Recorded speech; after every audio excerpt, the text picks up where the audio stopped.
fucking week. Dude, it's like when two old guys are trying to make all their fucking tech work. Bullshit. Shouldn't be that way. Should No, be easier. 100% should not. But it is what it is. All right. Then I finally figured out, like, how to get this done quickly. Yeah. All right. Well, whenever you're ready to hit the jingle, my dude. Jingle, jingle.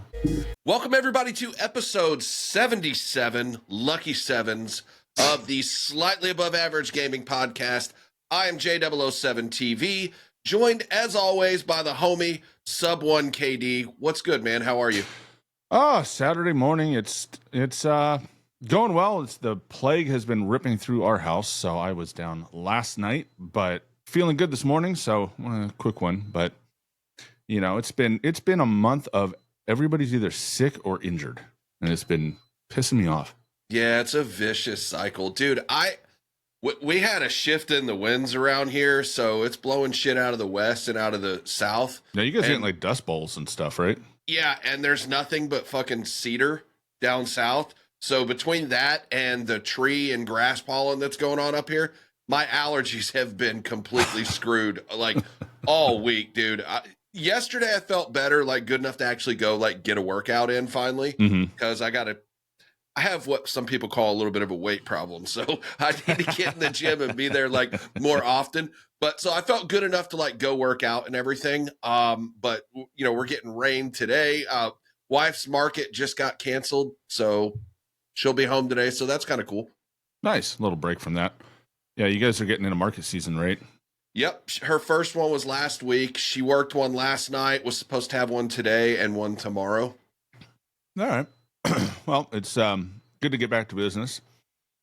Yep. If you don't know, Jay's wife does jewelry, and it makes these little what are they? Essential oil jewelry. It is. Thingies. Yep. So they're very cool, very nice. And so she does these the farmers markets and stuff around their area, and so that's kind of his summertime job, is schlecking stuff for his wife. Pretty much. Well, yeah, normally like after the episode, I would go and help her like tear down her booth and stuff. Obviously, I'm not going to have to do that today. But yeah, it's market season for her. And, you know, my field is construction related, too. So we're pretty much both busy at the same time and both slow at the same time of the year. Nice. Dude, she's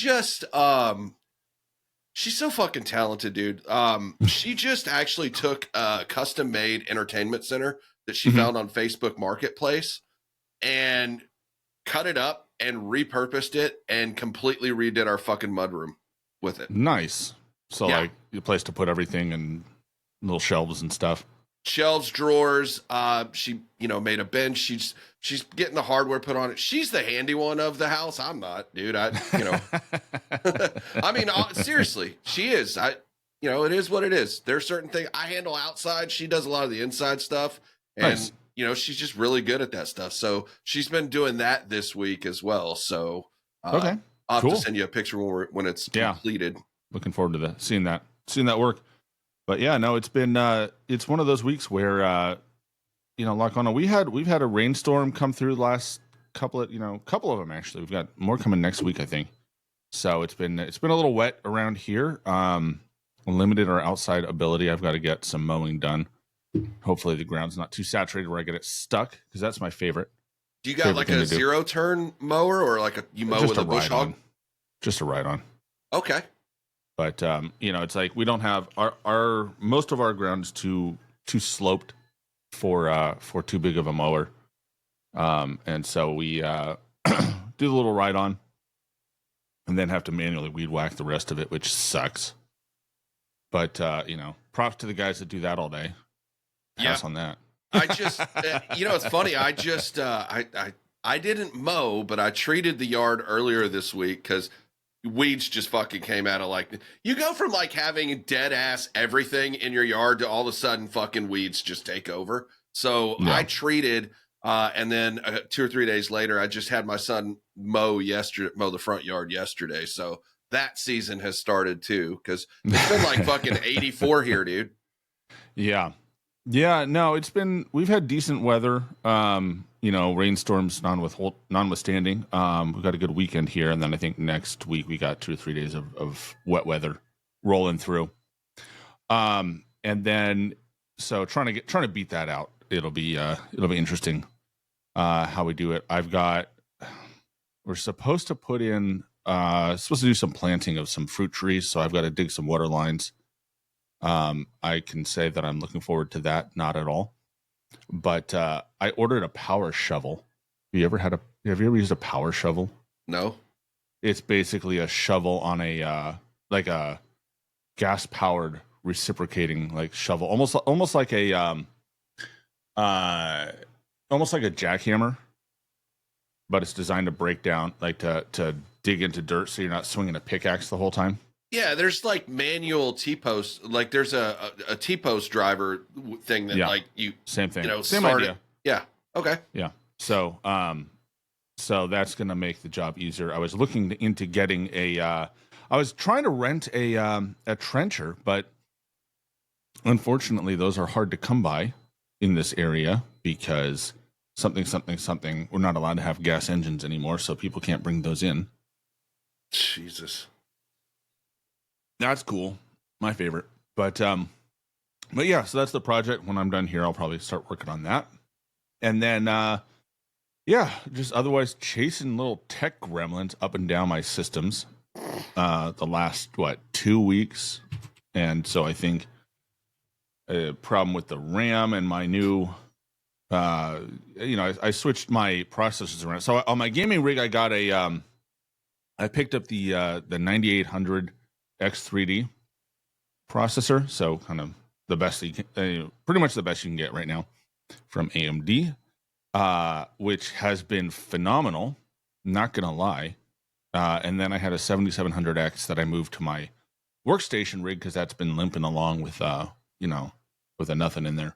But I don't think that the RAM that I had was compatible. I think the clock speed was too high for the motherboard.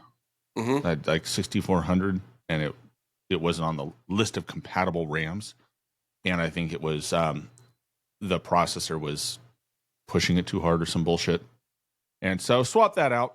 Hopefully, I don't get DC'd here again. But I swapped that out, and I haven't had any problems on the system. So hopefully that's ending up. And then for work I do AI work, and right now it's I'm on a product that does that does AI, gaming AI, which is cool. It's fun to work on. But there's a logging software, and so I ran into a problem with SteelSeries screwing up my week's work because the button mapping that it reported to the game was not the button mapping that it reported to the logging system. Mm-hmm. So I was pushing, the game read it as mouse button 4, and the logging system logged it as mouse button 6, which doesn't sound like a big deal, except for the fact that literally my job is making sure that every action that I take on a keyboard or mouse logs and it correlates with an action in the game. So that's been fun. That's awesome, dude. That's awesome. Yeah, and I of course logged like 30 hours of that, and I don't, and then I got yelled at because when they reviewed the logs, they had a problem in all of them. And I'm like, well, it's not my fault because I did my end right. What the hell is on your end? And it's something with the mouse. SteelSeries just reporting weird. That is weird. Love it. But I mean, that's also a way to discover a potential bug later on. So I mean, it's fine, but it's so that was yesterday for me, figuring that out and what the hell happened and why am I getting yelled at. And then so looks like that got sorted this morning, so that's a good thing.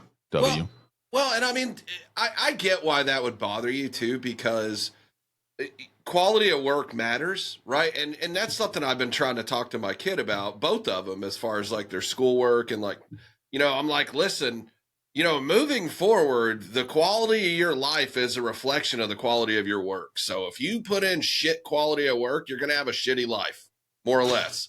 So I get it, dude. Yep.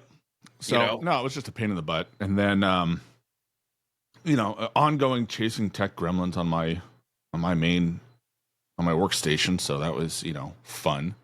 Again, another delayed episode, which I should have done today. And then yeah, just it's just been a lot of stuff not working right. Dude, like I was telling you before we launched here, I would like to take the person responsible for how all these things interact. So the guy from Rode or girl from Rode, the guy from Elgato or girl from Elgato, the same from Microsoft. And there was one, and from Discord, and I would like to beat the shit out of all four of them with a rubber hose. Jesus Christ, holy hell. I have had nothing but audio issues for 2 weeks. And like randomly, for example, last night, I'm sitting here doing my warm up, just vibing or whatever, and my music stops. And I'm like, what the fuck? So I look, and then it's actually because, we set up a separate channel for that. Virtual driver, yeah. A virtual driver for that. And so I usually see on the fader when it's moving, right? So it stopped moving.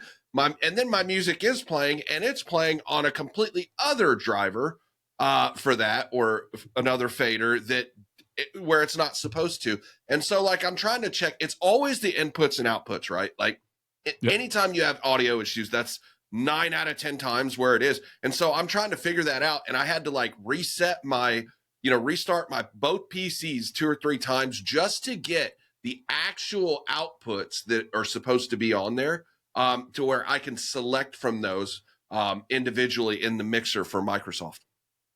The problem is Windows tries to be smart and clever. And I run into this. I still run into this where it's like, often wants me to the hell. You gotta be fucking kidding me. What just? Yep. Happy Saturday, guys. Are you there, sub? I think I can hear you. Can you hear me? Yeah, I can hear you. I just can't see you. Yeah, something stole my camera. Fucking I think it was Discord. Bro. I think Discord did it. Discord stole my camera. Hold on. Okay, literally couldn't be more topical. Oh yeah. I don't think. I'm going through here right now and closing down everything that doesn't need to be fucking open right now. 2 old guys trying to operate technology. Fun times. It's not even that. It's the damn technology is just trying to be smarter than it actually is. It's not that smart. Hold on. What I don't understand is like I've said before, I can go on a work trip, and the night before I leave, everything works fine. I don't touch anything. I go on my work trip, come back, and then I have to spend 45 minutes trying to figure out why everything is fucking different and not working.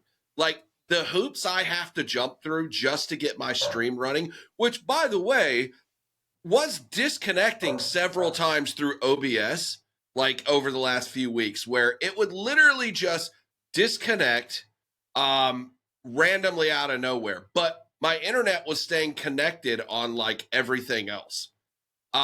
Thankfully, over the last 2 days, I've not had any DC issues with Twitch. I think that was something probably between Twitch and OBS, but I made sure everything was up to date. Like, that's the frustrating thing for me. There he is. Yeah, and again, couldn't be more topical. I don't think that could be more topical if we tried. Yeah, I think Discord tried to steal the camera because it knows better. It knows what I want to do better. Well, and it probably heard me talking about wanting to beat the hell out of him with a rubber hose too. So it's like, I'll fuck your podcast up, boys. Tell you like that shit. Yeah, I mean, at least my computer didn't blue screen on that one, so that's a win for that. So it's just frustrating, just the amount of like tech issues. And I mean, I can do certain things, and over the years, I've learned how to like kind of troubleshoot. But there's still some things that I've had to call you on, I've had to call Jigsy on, or number 2, those kind of things like that I'm just not, that are above my fucking pay grade, if you know what I mean. Yep. Yeah, and it's just chasing bugs perpetually, driving me nuts. But speaking of bugs, it's been yeah, I don't know. It's just been a week. But you did get your new controller in, right? I did.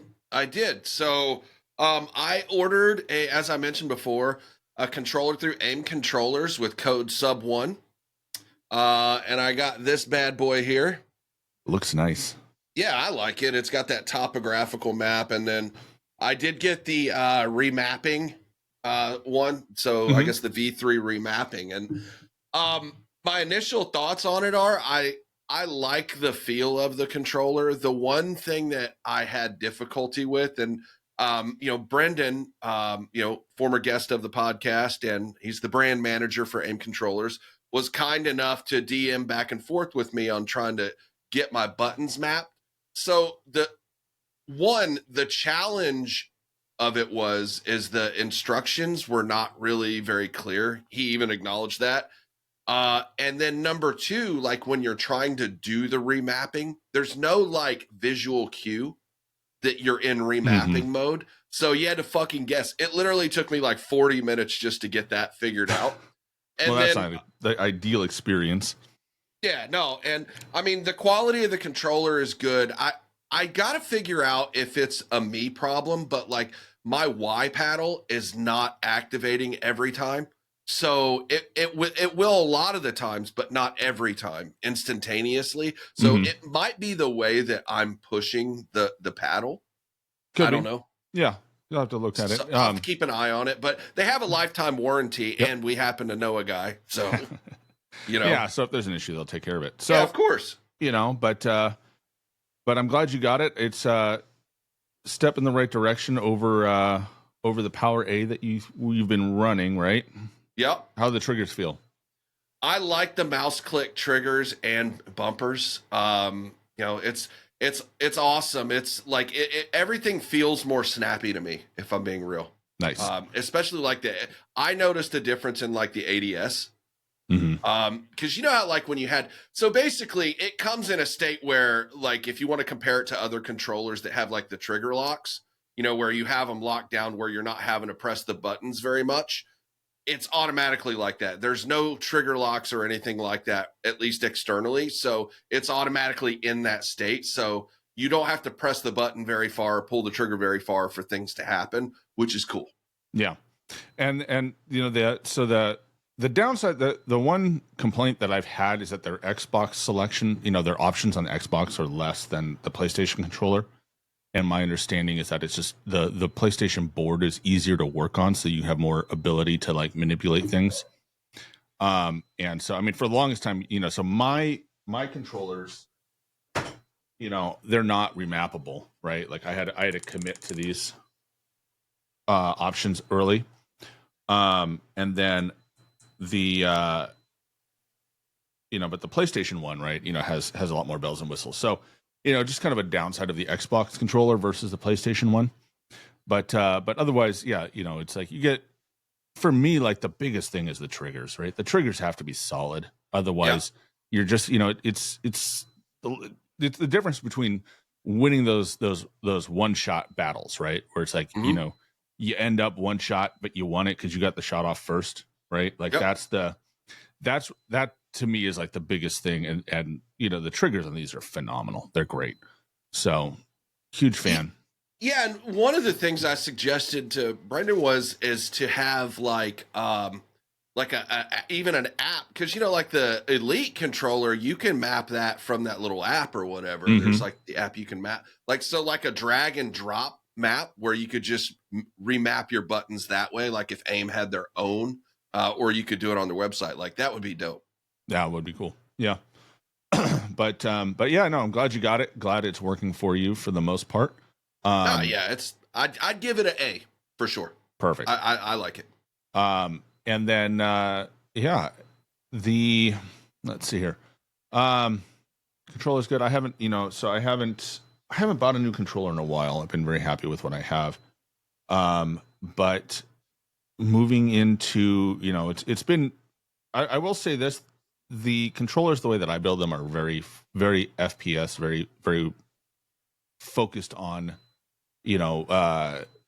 on Call of Duty and other games. So, depending on your setup, there's different configurations on it that may or may not work better for you. But I've been enjoying it. I've been having using mine in Black Ops 6 and Warzone quite a bit. How's your Black Ops 6 experience been?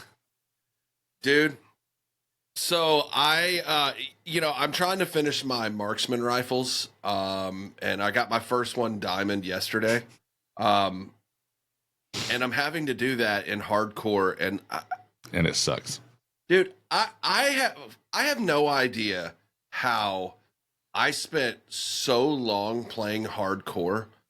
Holy shit, it is so frustrating, dude. I've had more negative matches in like a 2-day period in hardcore than I had in like a fucking month in core. Like, it is ridiculous the way people play that. Like, everybody walks around just ADS and sits at a head glitch. Like, you literally get shot from a pistol across the map and you're dead. Like, you could be on a string, like where you're trying to get to get diamond. I got the what is it, the Sarnoff? I think that's what it is. It's the marksman that's like TSA at Sarnoff or whatever it is. I don't really care. It's a piece of shit. I'll never use it again. Yeah. But I got it gold yesterday. But to get a diamond, you gotta get 3 kills without dying. You know how many times I'd get 2 kills and then get team killed? Don't worry. Eventually, you'll have to get 5 without dying. I don't know that I'm willing to after the diamond thing, dude. I don't know that I'm willing to do that because you've never camped so hard in your life until you have to get marksman rifles, dark matter, because it's 5 kills without dying with a piece of shit gun. And this is the thing with marksman rifles in especially in hardcore is you cannot win the ADS battle. Like you can't, or the sprint to fire battle. Like you can't win the gunfight against anything other than maybe another marksman rifle if you catch them sprinting, because it takes so damn long. So the only way that you get to like really do well with that is if you just pick a corner and sit there and just live in ADS. Yeah, and that's great fucking content too, because I'm trying to live stream that shit too. But there's a reason I don't live stream my damn camo grind. Well, I mean, I just stream when I play, but like you're right about it's not just the ADS though. It's the sway as well. Like, so with that gun, like if you can't move, like he's right. You have to legitimately be ADS, on a box or whatever just to do that, because if you're moving and you try to snap like you would with like an AR or an SMG, you're done. You're done. You're losing that fight every single time. And I've noticed it's like trying to just get everything lined up when you do. If you do have to do a fast move, you can't do it. Yeah. Yep. And it's marksman rifles were incredibly infuriating for me. And then sniper rifles were really bad too. I had the damnedest time getting sniper rifles to dark matter. I think I only got like 1 or 2. I don't think I did them all because it was just so frustrating. Like a lot of the sniper rifles are very much their damage profile is it's a headshot or bust, right? And so like you can't always get the one shot down, like one shot kill in outside of hardcore. The problem with hardcore is you can't win against an automatic very easily because they'll come around the corner spraying and praying, and all they have to do is get lucky, and you have to hunt them down, or they come out in pairs, right? And so you get one, and then by the time you rechamber in the next round or recover from the recoil on the garbage M4, AMR 4, whatever that. What is that one? Mod 4. It's the AMR Mod 4. Yeah, whatever. Piece of crap. By the time you recover from that, like you're already dead anyways. So you got to take that in a core, right, where you can survive long enough to maybe get a shot or 2 off, but then a lot of them, depending on the range and what map you're on, you don't always get the one shot down, right? Or one shot kill. And so then you've got to deal with the fact that you've still got to get 2 shots off and they're still going to gun your ass. Well, most infuriating part of the camo grind was those 2 classes. Well, pistols, I had so much fun with pistols. Holy shit, they were fun. I haven't gotten on the pistols yet, but let's talk about something for just a second. I know it's not on the list, but Their approach to semi-auto weapons since that DMR and even the interceptor meta is fucking terrible, dude. They make those guns so sucky to use. Like, not even just in the marksman class, but like the SVD, which is more or less it's been trashed the entire time anyway. Like, Yep. you know what I mean? Like, it's always been bad. That gun has always been trashed, but it's like years. I've noticed that, like, if you miss one shot, by the time you're able to get your reticle back where it's supposed to go and get around chambered, you're done. Gone. Yep. Even in core. Yeah. Like, even in core, like, you can't miss a shot. You have to hit your very first shot or you're not getting the kill. Yeah. Yep. No, it's the problem with these single fires, right? Where they are absolutely out to get you. I'll tell you one thing though. One thing I learned is you can take the burst, and if you put that in single fire, it hits harder. And, yeah, but the fire rate still sucks. But it's better, especially if you're going to go to hardcore. Oh yeah, it's yeah. Way the better, burst is right? fucking terrible in hardcore because so like the 5.56 is the worst, right? But I found if I put that in hardcore on single fire, the recoil's not as bad because you don't have the 3-shot, and so you can actually hit every shot, and it's pretty snappy. Because the problem with that one is the spread is so big, right? So like you're not outside of like 10 meters, you're not getting all 3 hits when you burst fire that thing. So you have to do 2 or 3 bursts. But if you put it in single fire, there's almost no recoil because you don't have all 3 shots hitting. So I was able to do that one pretty easily for the most part because I could just put it in single fire and then it behaved a lot differently. But like the SVD and some of the actual dedicated one shots are just it's not good. It's not a good experience. I'll put it that way. Yeah, it's fucking it's frustrating. And so I'm gonna finish. So I just finished that one. Now I'm gonna go ahead and get the 5.56 done.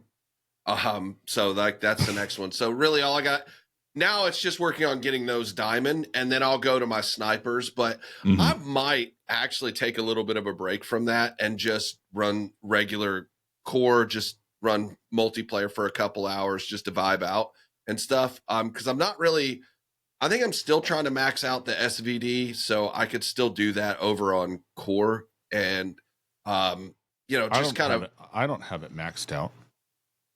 I'm pretty close. I have it done. I don't have it maxed out. I don't have that. So but see, here's the thing though. We've discussed this before. You take the opposite approach on these guns than I do. My first thing is max it out, period. Like, and then camos if I decide to do that, which this is the first time I've done that camo grind. I max out for Warzone. So, that's my priority. The second a game comes out, I'm just trying to go through and max weapons out. And in thinking about this for Black Ops 6, I'm wondering if I would have gotten it done faster had I not prestiged. Because you lock things, and guns are open at a certain level, right? And then when you prestige, they go locked again unless you use your unlock token on that. So there were some that took me longer. The only gun that I unlocked with a token was the AS Val, simply because if you're pushing prestige, you just don't have time to work on it. Like, you just don't see it enough, especially if you're trying to camo grind it, right? So so I used a token on that. I only used 4 tokens in all of but why though? In all of it. What do you mean why? Why wouldn't you use it? I was one of those things I was saving it. Part of the problem is I wasn't playing Warzone, right? Because Warzone wasn't working for me. So I stayed in multi, and I didn't need them, right? Like, there were only a few things that I really needed. One of them was the blast traps, which was really handy for the grind. I used one for that. I used one for the AS Val because otherwise I would never get to work on it. Because you only have it for level 55 and one level, and then you prestige, right? Because I was doing both, right? I was prestiging, and I was also I was prestiging and I was camo grinding at the same time. And then there was I had to sit there and think about it when I worked on guns, and I had to pick and choose like what I'm working on based on what was available at my level. But when you're so like for me, I'll go and I'll focus on one gun, and I will take that gun as far as I can go. I won't play with anything else. Like I'm just on that gun. And so what I found is, yeah, here we go again. What I found is that this gun, like the gun that I'm working on, I can work it to a certain point, and by the time I'm done with it, I have another gun unlocked. Right. So there was kind of a flow to it, and then a lot of eventually I get to a point where I have I would get to a point where I would actually have a surplus of guns available. And so I would end up hitting I would end up hitting shots and or hitting a gun, and then I could go back and I would take one that like I recently unlocked, and that way lower level guns are more available, right, as I go forward, so that when I prestige again, I can get to those, I can get some of, I have lower level guns sitting there. And then as you play, they actually open up guns because you get blueprints, because the battle pass. Yeah, that helped too. And so I think the battle pass gave us like 6 different blueprints or 7 different some weird number of blueprints. And so there was a lot available in that first season. Mm-hmm. And then there were new guns that came out right in that first season. So and those are permanently unlocked once you unlock them. So I actually ended up with a surplus of guns. I didn't really run into issues where I wasn't able to work on a gun until I got to some of the ones that were much late, some of the late unlocks, like the AS Val, and then there was the Model L was one of the last ones, because I used that, my first token on that is the Model L. That had a blueprint in the battle pass, and as soon as you have a blueprint for it, it's permanently unlocked. That was the season 1 battle pass though, right? Because I don't think in the preseason it didn't. The preseason I didn't need it in the preseason because I had other guns to work on. Well, see what I'm saying? That was one of the first guns I worked on. I know it's different for you because you wanted to work on it early for Warzone. Yeah. But like from the point of view of just like being efficient, right? Like I just didn't need the tokens. Sure. And I kept trying to save it and be like, oh, am I going to be able to use this? And then, I eventually got to a point where I'm like, I'm on my last prestige. I don't have anything else going on. I'm like, what the heck? Well, like Nick was saying a month or so ago, like they should have, like it would have been cool if they gave you a token for Warzone and a token for multiplayer, just because some of the things are not 1-to-1. And like, like we learned, if you unlock Ghost in multiplayer, guess what? It's not unlocked over in Warzone because it's a different slot and a different color. You know what I mean? Like it didn't mean that it unlocked over. So yeah, I mean, like having a token for each would have been fine, but I mean, it's kind of irrelevant to both of us now since we both hit Master Prestige, but but it's really an issue for people coming back. Yeah. Like that's going to be a thing people are going to have to deal with. And I'll be honest, I don't know what the issue, like, I don't know what the solution for that is going to be. Yeah. And I mean, we could talk about that when we kind of talk about Warzone. Did you want to fix your camera real quick? I'm trying to see if I can do it without restarting. Yeah. Because it's pissing me off. But, yeah, I've been playing a lot more Warzone actually, and less multiplayer the last week or so. And it's been good. Like I've had a couple struggle days, but what I'm starting to notice, or what I've noticed since this integration, is I'll have like 4 or 5 like good or decent to good days, and then I'll have like 2 days that are kind of meh or not so good. And it's like that cycle, right? Like based on the number of days I'm playing and things like that. Like last night was okay. The night before was a struggle.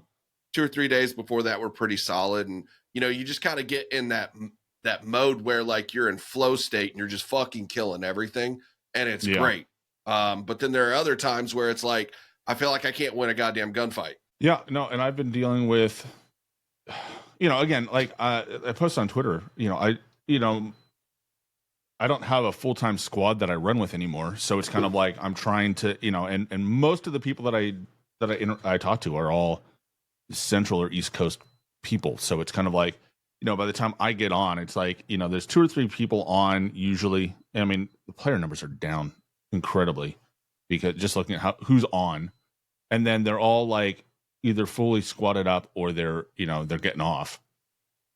I've been running into that a lot. So it's like, so I've just been playing with randos, and oh my Lord, the number of randos that I run into on a regular basis who just, they can't, like, they just lick walls the whole game. And it's like, I should not be ending with as many kills as my other 3 teammates have combined. That should not be a thing. And yet that's, and then it's like, I'm running against like, guys that are just sweating their nuts off. And I'm here like, my guys are like, I had one, we were like mid-game running from the gas, and the guy pulls a signals intelligence contract. Like, in what world do we need that? Like, we know where we're going. The circle is clear as day where it's going to go. Like, it's going to end in, it was a circle that was going to end in Lowtown, in thereabouts. Like, there's no reason to pull a signals intelligence. We are flush with cash. We had like 40 grand as a squad. And this guy just pulls it. And so he's running off looking like 2 of the guys just run off looking for contracts. And I'm like, and then they both get killed. Right. And then it's me and this other dude who just like can't seem to figure out what to do. And it's like, and so of course, they lose their gulags, and I die trying to buy them back. And it's just like a huge waste of time because they're idiots. So I saw your clip from the Gulag when you were like, yeah, it'd be nice to be able to see what I'm shooting at. and I agree. That's exactly what I was explaining the week before, because you had the PPSH that you were using in the Gulag, and you can't see shit. I tweeted this, and I will fucking die on this hill. I think that the Gulag should be the brightest room on the entire map. It should just be fucking bright. You should be able to see literally everything, right? If you want to put cover in there, cool. But like, I should be able to see, because between the spots where it's really dark operator skins, and then the fucking muzzle flash from pieces of shit like that PPSH, like, God, it's terrible. You can't Remember see Joa was all. complaining about it? Joa was on, and he was complaining about it because it was just like, it's just impossible to see what you're shooting at. Yeah, like that shit drives me nuts. Like, I don't mind losing a gunfight. Like, if I just, am just not as good as the person I'm fighting, right? Like, if I lose a gunfight, fine. I don't like dying to cheese, and I think some of that shit is cheese that's in the game, and that's and I feel like to a degree it's like giving people a free kill.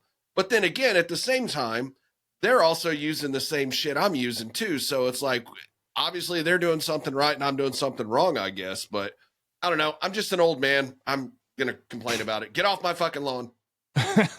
But no, it's true. It's like, there's so many issues with the damn Gulag, and just not being able to see what you're shooting at is the dumbest problem that we have. It's the dumbest problem. Who put that in the game? Like, who sat around in a fucking developer meeting and was like, you know what, guys, I think we already don't like mouse and key people anyway, but I think we should make it even harder for them to play the fucking game, like where they can't see shit. Oh, and we'll go ahead and impact controller players too. Like, who did that? That person needs beaten with a rubber hose. I'm not even gonna lie. They do.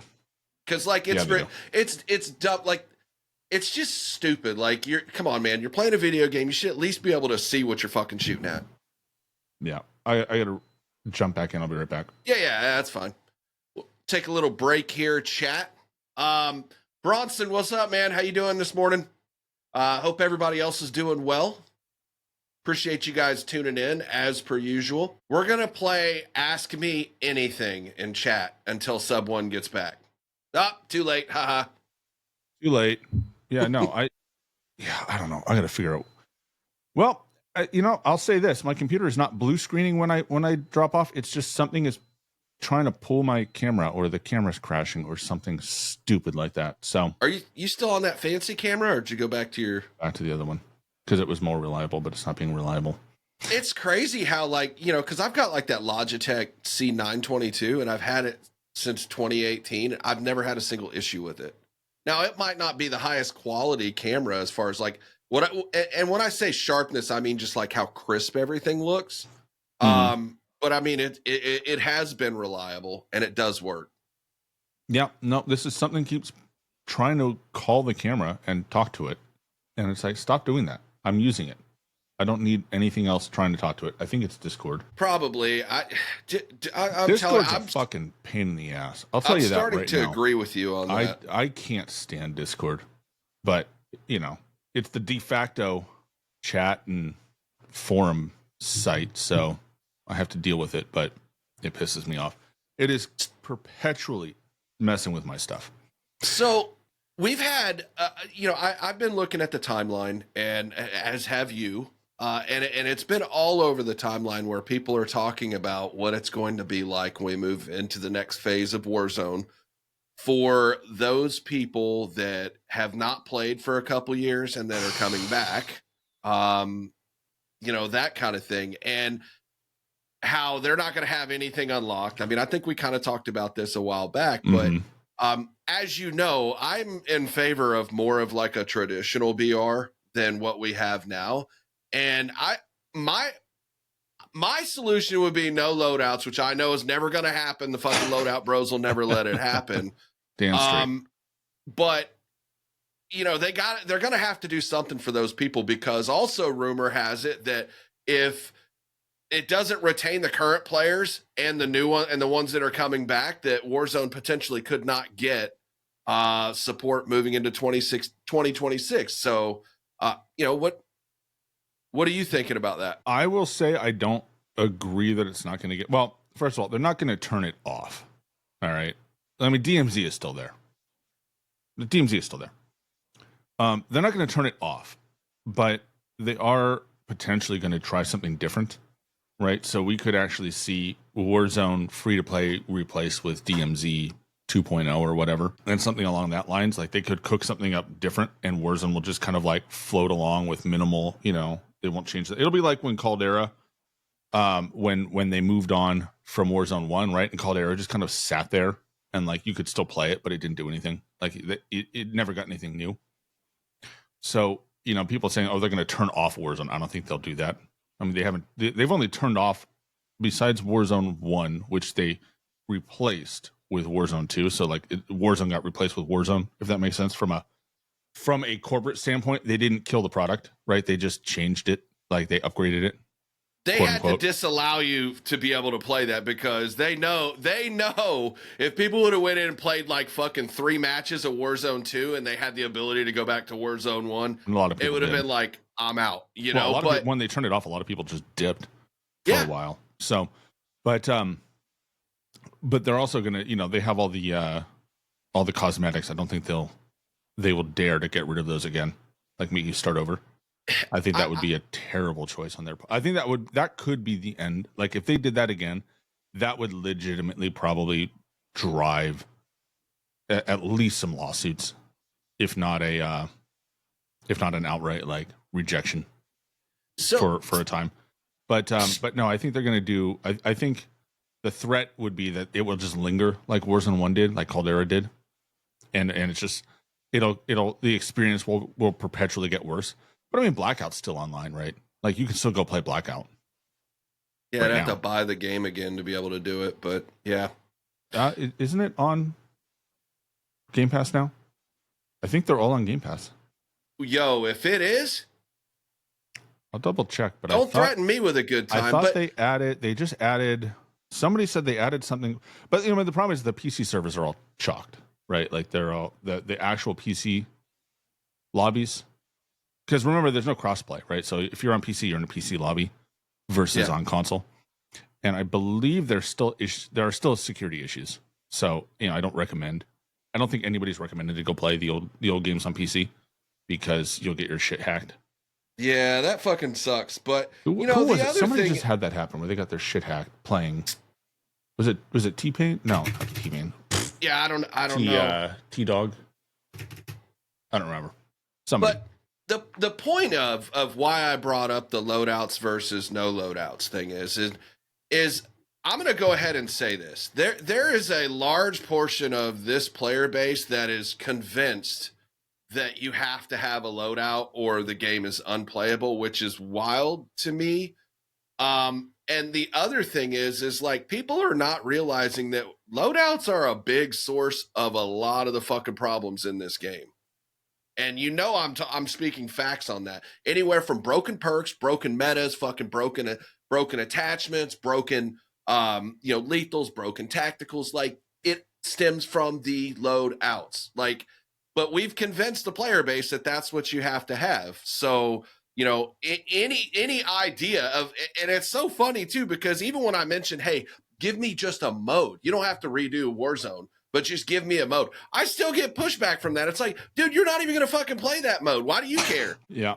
As a fan of loadouts, I understand, but I also, have experienced repeatedly in this game and others, not being able to get a gun that's viable and not being able to put one together in a reasonable amount of time. And I mean, it's like we've all dealt with random bullshit where you go to loot and you end up with 3 SVDs and a revolver.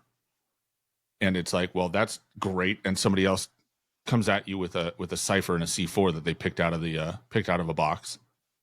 And so in my admittedly somewhat limited experience playing other BRs that are looting based, randomness sucks in a BR. It just does. Like not being able to have control over your over any aspect of your ability to compete, to me, is incredibly frustrating, which is one of the best reasons to have a loadout, because with a loadout, I can control which gun, I can control the guns and the builds that I get, right? If I don't have a loadout, then I am at the mercy of the random number generator that has assigned a weapon or attachment to whatever box is in front of me. So like if I'm looting for attachments, right, I have to rely on A, finding the one that I want, and B, my dickhead teammate not running up and snatching it before I could get to it. Blackout had team killing, so that was not a problem, my dude. I would have a love-hate relationship with team killing. I would honestly kill a lot of people on my team on the regular basis because they're trash. However, the problem with trash teammates is that they'll kill you without trying. They will just be like, I saw something move and I shot it with a rocket. And I'm like, that was me. Thank you. You know what happened? And we know this because I play hardcore enough with the camo grind of like the number of idiot teammates that like, oh, you're in my spot, I'm going to shoot you. I'm like, don't make me come after you. So I think it was yesterday, and I know we're talking Warzone, but I want to tell this Black Ops story. So I was playing either yesterday or the day before, and I'm looking around, dude, and I got like 3 of my teammates just laying on their tits in different spots and like not doing literally anything. So we had no control over the map. And finally I got fed up with it, and I went on, I'm like, my push to talk, I'm like, hey, and I'm paraphrasing, I'm like, dude, get off your fucking tits. And then I shot the guy in the face and moved on. I'm like, fucking, like, you're just literally laying there. You're not killing anything. But no, back to the loadouts thing. Like, here's the other thing. I want to say 2 things about that. One, I wouldn't have as big of an issue with the loadout things if more weapons were viable and you didn't have to just use one thing. And people tried to tell me last night, oh, well, you can use the Model L, blah, blah, blah. No, you can't. Bullet for bullet, it does not compare to the Cypher. It did not compare to the XM4. There's always like a fucking overpowered meta, and the Cypher is currently it. So if more weapons were viable, fine, whatever. Then it's variety because, dude, the metas and the loadouts make the game boring at points. It does. Like, yeah, but that's a designer issue, right? Like, here's the thing, right? Like, and I've looked at these for Fortnite and some of their games where it's like there's still a meta. It's still there. Like no matter what, some weapons kill better than others, and you put certain attachments on them. You build a meta gun. It's a question of whether you can build one reliably, which to me is the worst problem, because then you end up with, somebody gets lucky enough that they can put together a meta weapon, and then they have the advantage that you don't have the ability to gain because there aren't enough parts on the ground. Like the game says you cannot build this gun the same as that person because I will not give you the parts you need. Like, that to me is the problem with having loot for attachments, is that someone will have a distinct advantage over everybody else simply because the game blessed them through the random number generator with the things they need to make it better, right? And I think about like Warzone 1, right? Imagine if Warzone 1 was loot for attachments during Vanguard, right? You could pick up the Type 100 and you could put the recoil booster on it, and you could put the rapid fire rounds, I forget what they were called, on it, and that thing would kill like 150 milliseconds faster than any other ground loot you could find. Like, you could walk in and just slay somebody after they shoot you first, and you will win every single time because it just killed so fast. And then if they don't put enough of those attachments on the ground for other people to build the gun, then you have such a distinct advantage over everybody else that you end up with this, you end up like that far ahead. And I think that's the problem with, and look, I'm going to say this for the casual player base, for the people that don't play all the time, the ability to master, I mean, we talk about how much they're going to struggle right now. Can you imagine if they have to figure out what's meta, find it on the ground, and then figure out what attachments they have to find for it, and then learn that gun?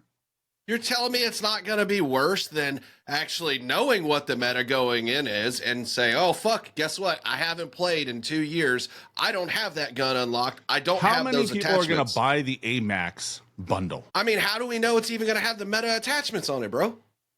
We don't know, because most of these I'm going to tell you, most of those bundles are not attachment for attachment meta builds. They are not. Yeah, but this time, if they buy the bundle, they don't have to do anything else. They can modify it on the fly. Like, once you own the bundle, it's unlocked for you. You can run it. You can modify it. Yeah, but so you have to have the attachments unlocked. Okay, that's easy enough. Like, that's is it? That's simply if you have most of these attachments are fucking trash this year. There is not like one attachment that makes the gun amazing. It's not Warzone 1, right? Where like, the type, I just mentioned the Type 100, the recoil boost and everything, where you just kill immediately faster. Everything makes the recoil a little bit better. And if the base gun doesn't have a lot of recoil, like the XM4, right? That thing has no recoil anyways, and you put recoil attachments on it, it just becomes extra. Okay, that was the big problem with it, with the 100-round mag. But you could pick one, you can pick the base one off the ground and compete with it, right? It's not that hard to learn. And I think that's the problem with this year's attachment selection, is that there's no trade-offs for anything, right? You're just additive to it. You're just making it slightly better. So the big advantages of the Cypher, for example, or the PPSH, right? Like, aside from the fact that you can't see anything with the PPSH, especially in the Gulag, see my video for proof. It doesn't, there's nothing to it, right? Like, it's easy to use. Same thing with the C9, same thing with the Cypher, right? I can pick up the ground loot Cypher and I can go head to head with somebody who has their loadout Cypher, and they don't have a distinct advantage over me, right? They that have a orange slight Cypher's really good.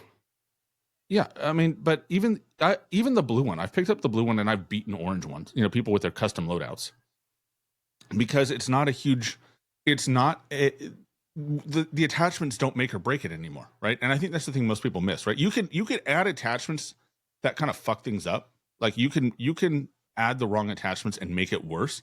But if you start with the base gun, like, you're not at a massive disadvantage, unlike previous iterations of this game, where if you don't, it's like, I've been running around, I've been taking out the MCW from MW3, and honestly, like, I am competing against the site now, toe to toe. When we start shooting, I see somebody and we just start blasting each other, I lose that fight. I do. But most of the time, like, when I pull that thing out, I have an advantage because I have range and I have, I just the Jackal build. The Jack build, no, the standard MCW. So you're using the standard MCW? Yeah, built it for recoil, and I just unload on people, and it's like, it doesn't miss. Like, I posted that video. It's just, pump rounds in, it doesn't move, I don't miss, and it's like, the advantage that somebody else would have on it kind of gets narrowed, right? So, the idea that right now, with the way that guns and attachments work, that there's a massive difference between, your loadout gun and anything but like the base level weapon, is just not entirely true, right? Like, yeah, you can get some advantages, and certain, like the 100-round drum on the XM4 was an advantage, which I didn't even have for a long time because you just do not level guns up very quickly. But, it's like the Cypher. It's an easy gun to use. You don't have to have a kitted out one to be competitive with it. And I think that's the difference between this year and previous years, and why I don't think it's, even if it's not full meta, if the loadout is, if the bundle is close enough, right, then people will pick it up. They'll be able to use it. They'll be able to compete. They'll have fun. And then there'll be just that one little thing that's like, oh, if I can get that, and it's actually going to be the thing to grind to play for, right? So they're gonna grind it because they want to unlock that one attachment that's just gonna just gonna make it that much extra. And they've done a good job. I will give them credit from last year and this year. They've done a better job with making the ground loot decent and like where you could compete. Because, what's funny is in Warzone 2, the first 6 weeks that came out, the ground loot then was actually pretty fucking good. And then they reintroduced the loadouts in there, and then it didn't fucking matter anymore. So then we went through a period where the ground loot wasn't good, but then Urzikstan last year, the ground loot for the most part was pretty solid. And the ground loot this year is really good. Right now, is great. I played. I got a win a week or two ago. Literally, I never got to my loadout. And that was a skill issue on my part, but I never got to my loadout. But I still went positive, contributed to the team, picked up an orange ground loot AK and a blue C9, and just fragged out. I put up I only got credited with, I think I had 9 limbs, but I only had 4 actual kills. But I had 3,800 damage. So I was putting the work in, but I was, the guys that are, 2 guys on my team put up 16 kills each. So, I played with a couple guys I like got carried. Dude. But you know what? But I wasn't like, it wasn't like I wasn't putting in work. They were just, way better than I was, and they were fragging out. Dude. And I was, doing my part to shore up the back end of things. But, at the end of the day, it was still, it was still ground loot that I picked up that, that played well. I didn't have a problem with it, right? And I think that's the difference, is if the game developers put in the work to give, if they put good weapons on the ground, then loadouts matter less, right? Loadouts matter when either A, you can build something that you can't get on the ground that gives you an advantage. C, Vanguard, right? 10 attachment Vanguard with the recoil booster and all that shit they never put on ground loot. And B, if the ground loot is trash, right? Like, remember that one season we had revolvers and snipers, and that was all you could find on the ground. Do you remember that? I think that was a resurgence issue. I don't remember that being in Big Map that much, if at all. It lasted like a month, and it was like every gun on the ground was a pistol, or it was a sniper, or like a marksman, like a one-shot marksman rifle that was trash.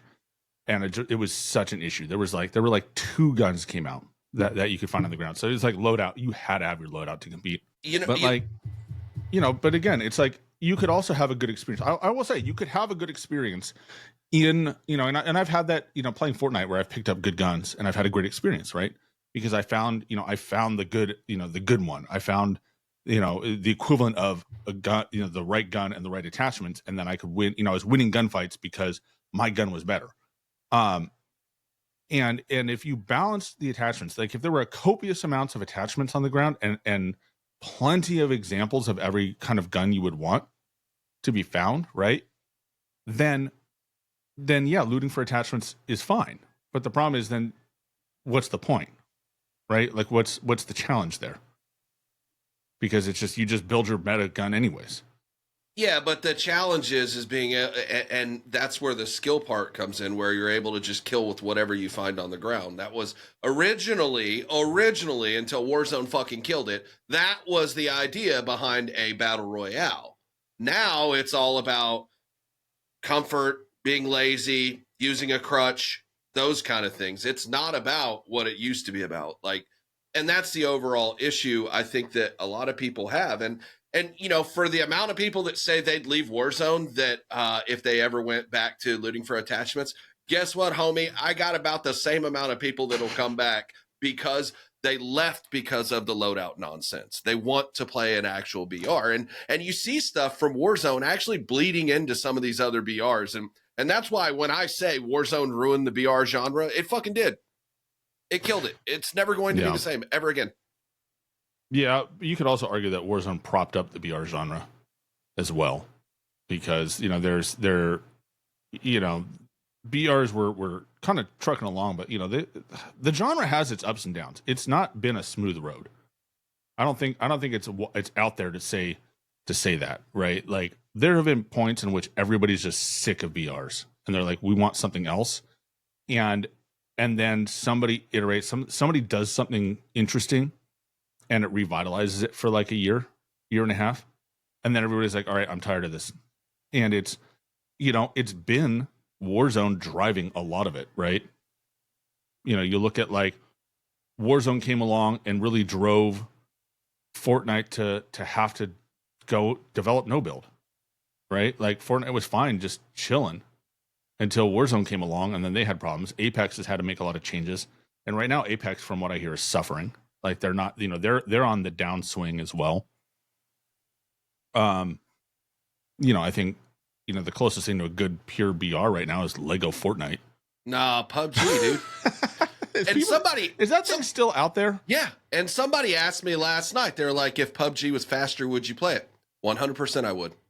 PUBG's they just announced an extraction. Yeah, I saw that. So that'll be interesting. It's one of those things that extractions are just knocking at the door of popularity right now. And it's kind of like there's a lot of good games out there that have that extraction element, but I don't know, but they're not able to break through, right? I think, and I'm not sure what the issue is. Like on paper, it's so here's the thing that I see routinely. I see it probably every year with Warzone and routinely with other stuff is everybody gets bored. They get bored of the loop, right? And that's kind of what Warzone's problem was. They listened to people that said, I'm bored. And then they tried to change everything. And everybody's like, well, I hate this. Put it back. And we're on the, we're on the reset phase. We're in sports, we're in the rebuilding phase of Warzone right now. Because, people that like BRs, but it's like the average consumer, I think, gets tired of it after a while. And, extractions offer something that's more, right? So you always kind of have something to grind for. There's always a reason to do something. Like you want to get one more piece of kit, one more thing. But it's like, then you eventually hit the point where you have everything, right? And then that kind of runs stale, and it is a slower and more tactical approach. Yeah. So it's kind of like, so that's not the solution. That hasn't hit it either. And I just don't know what the right answer is, because, we end up with these things where it's like all anybody wants to do is chase kill records anymore in Wars, half the time in Warzone, right? That, for a while nukes were a thing and everybody was excited to chase nukes. And then that formula got figured out. And so that was kind of a thing. And then, Resurgence is doing its thing, right? Which is more of a team deathmatch style game mode than it is a battle royale mode. So that gives us a perfect opportunity to segue into what you're wanting to talk about for Verdansk. So yeah. So I was talking to Jay ahead of time. So I had a video planned. I decided to sit on it so that, because Jay's complaint is I always put stuff in my videos and then I don't save it for the podcast.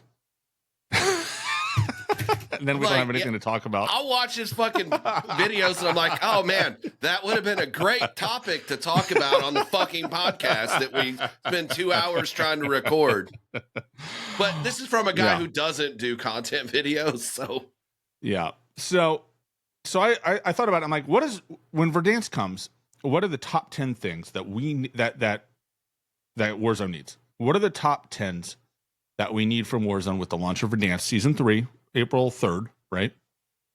And what are, like, of everything, what is it that they need to nail to actually finally legitimately be able to say Warzone is saved? So I have mine. I don't know if you've thought about a top 10 for you. We'll go over yours and I'll make changes if need be. I'll copy off your work. Number 1 through 10 is loadouts. Loadouts everywhere. All the loadouts.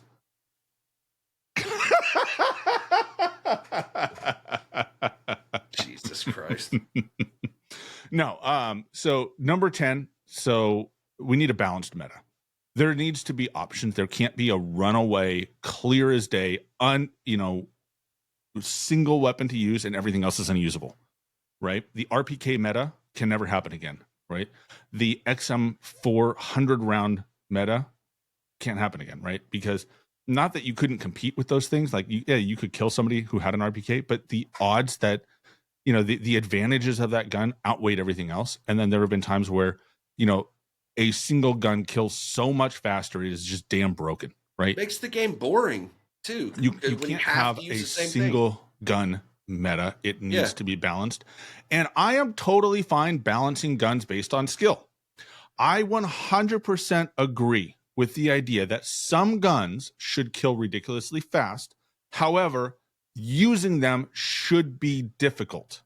It should be, and not difficult in the Warzone 2 system of just adding random recoil patterns and random gun shake and other uncontrollable aspects. I mean, having a recoil pattern that is hard to use.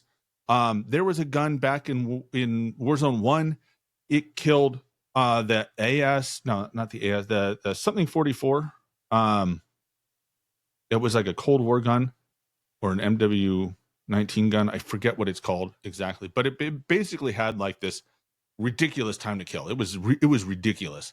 However, the recoil pattern was also ridiculous. It was like jaggedy and then it went straight like horizontal with a little flare at the end. Like when you look at the pattern, it was like, what the hell is that? Mm-hmm. And I could never get a handle on it. Like some people could use it kinda, but it it killed really fast, but most people couldn't use it. So it was kind of like it worked its way out, right? If you were skilled enough that you could use it, you had an advantage and it worked out great. Most people could not, and you had to be locked in. It was definitely, it was kind of like the recoil pattern, from what I understand, was like a really mouse and key heavy, like it really favored mouse and key players. Or like the Cold War AK, which had a very challenging recoil pattern, because it bobbled a lot, right? I liked that gun.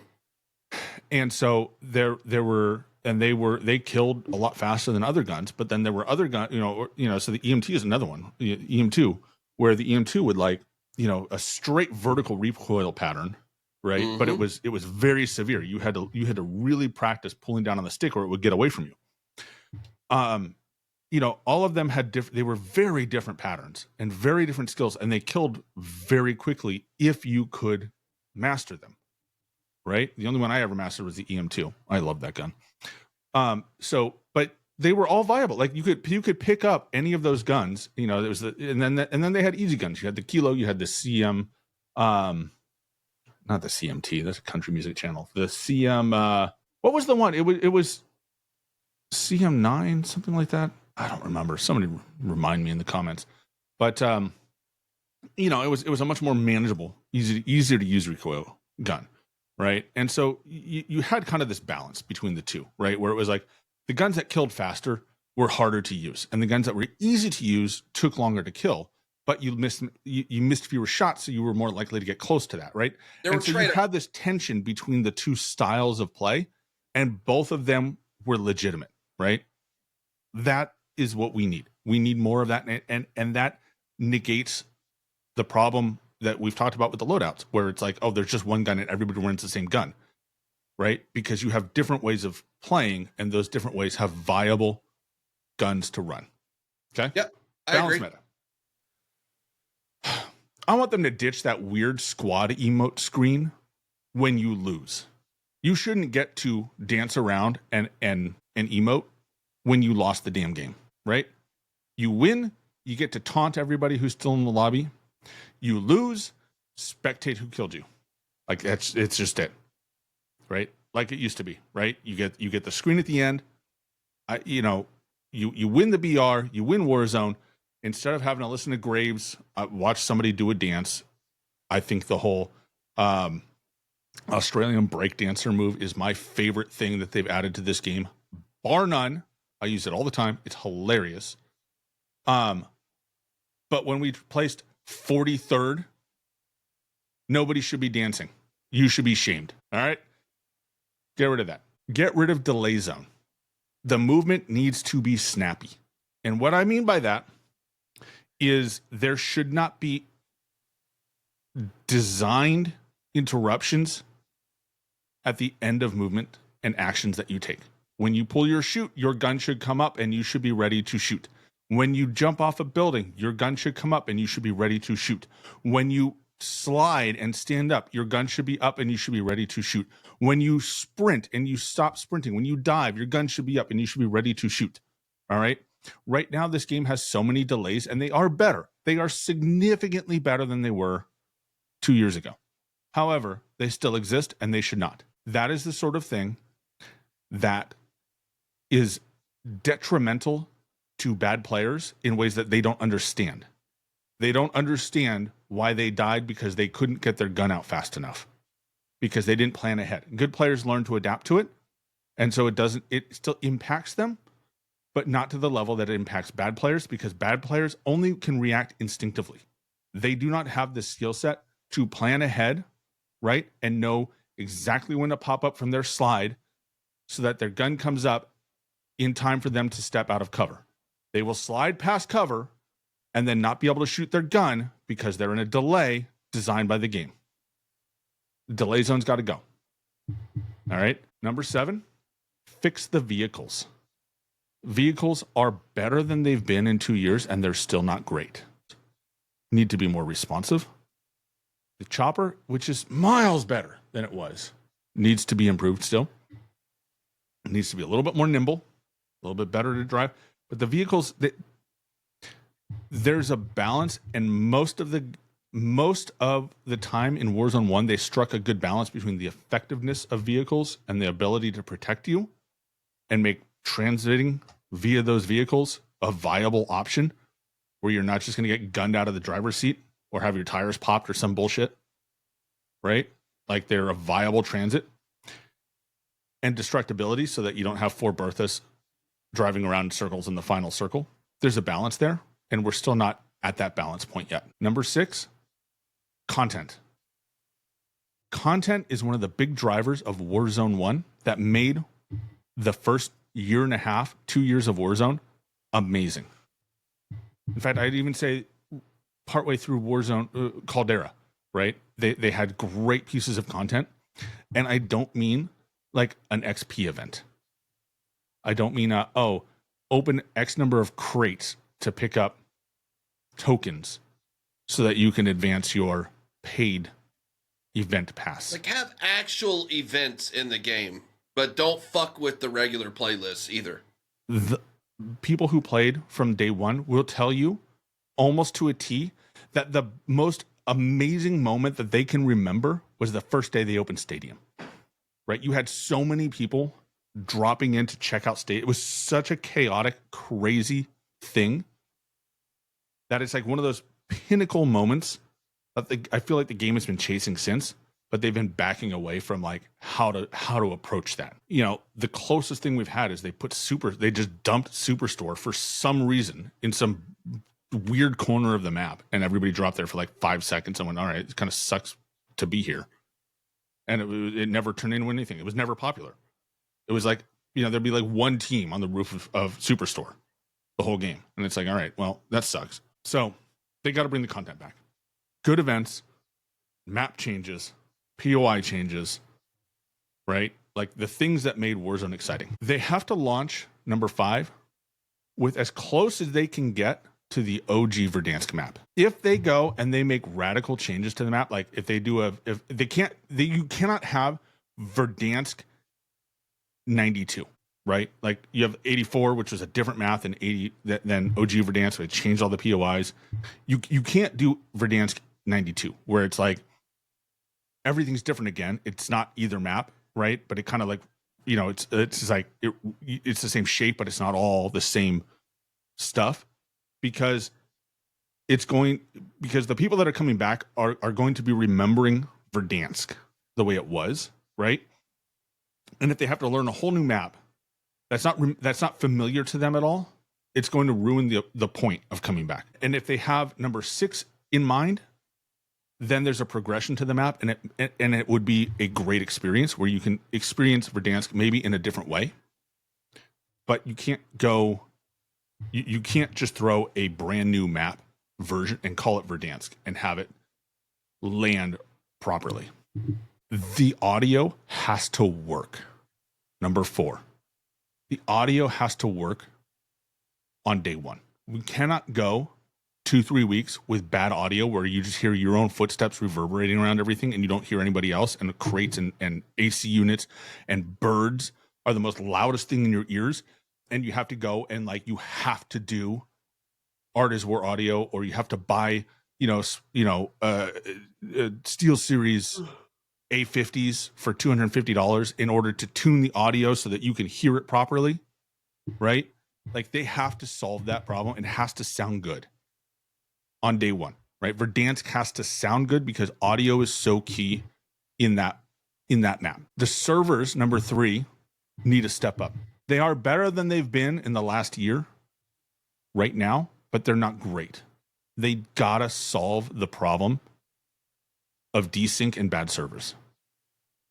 And ideally, they gotta find a way to have people in Oceania outside of North America be able to play the game. Because it's a ghost town out there and they can't VPN in because of the anti-VPN system. So they're like double screwed. So they gotta fix that. Those have to be good. The flow of the game, number 2, the second most important thing that they can do. The flow of the game has to be remembrance. Like it has to be what Warzone was when it came out, right? It has to get back to that core BR with COD features added to it. You got to get rid of the endless respawns, the flares, all of that. You have an expensive buyback and you have 1 Gulag. No more jailbreaks, none of that.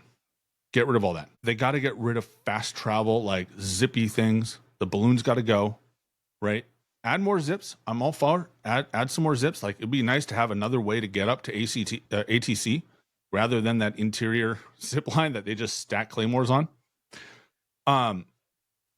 So different way, so slight changes like that, but the flow of it has to be, if you need to get across the map, you run, or you take a vehicle, or you take a chopper, right? These balloons, these portable drones, all of these things mess with the flow. Endless respawns mess with the flow, right? Part of what made Verdansk hit so well is that it was familiar. The gameplay loop was familiar to everybody who played BRs, and it was different significantly from multiplayer, that it was a very different experience. So people who only played multiplayer, who went to play Warzone, had to learn a completely new skill set, right? How to rotate, how to fight, how to survive, how not to throw your life away like you do in a respawn multiplayer match, where you can just yeet yourself at the same position 27 times and end up 27 or 4 and 27 and be like, oh, I had a good game. It's you yeet yourself at an entrenched position once, and it's like you're just watching the game from there on. Like that sort of mentality needs to come back, because that's what made Verdansk work. If you have all the mechanics that you have now with balloons, everybody can fly everywhere, they can zip all over the place.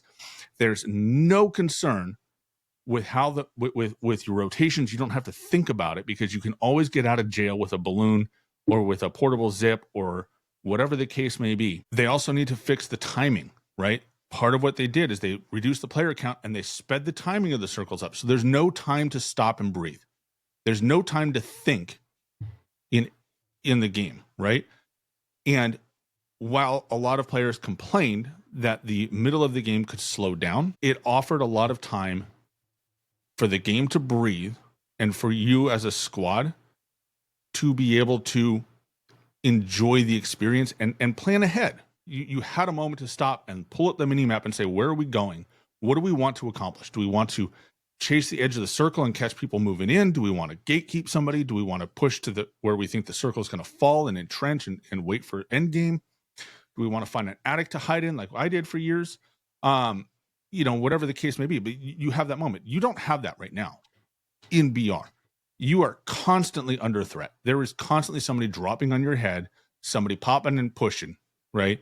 The frequency with which you have time to even like visit a buy station and look to see what's in it, it doesn't exist. Like you hit a buy station, you got to pop and go because someone's going to drop in on your head the second a flare goes up, right?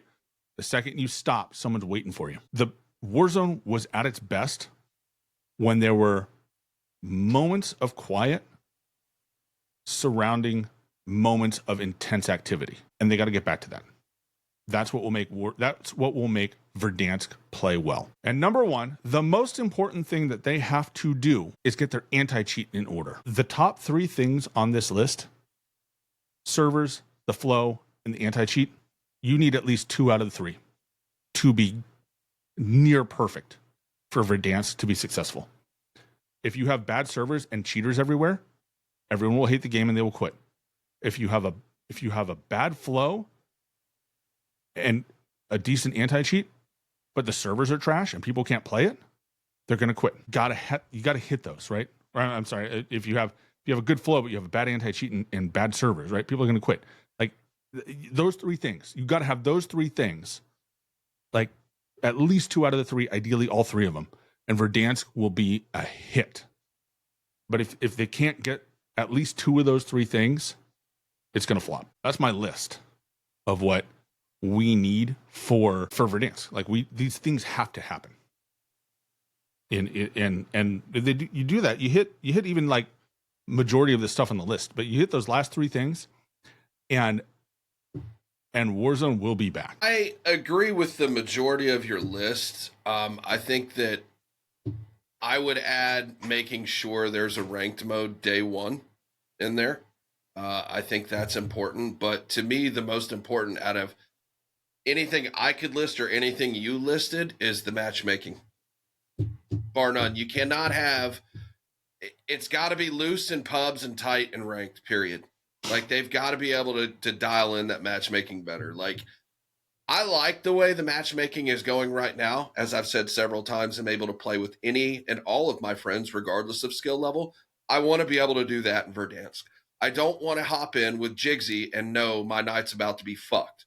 So if that's the case, then why play, right? Like, yep. I want to be able to play with all of my friends, regardless of what their skill level is, and be able to have fun. If I get shit on sometimes, so be it.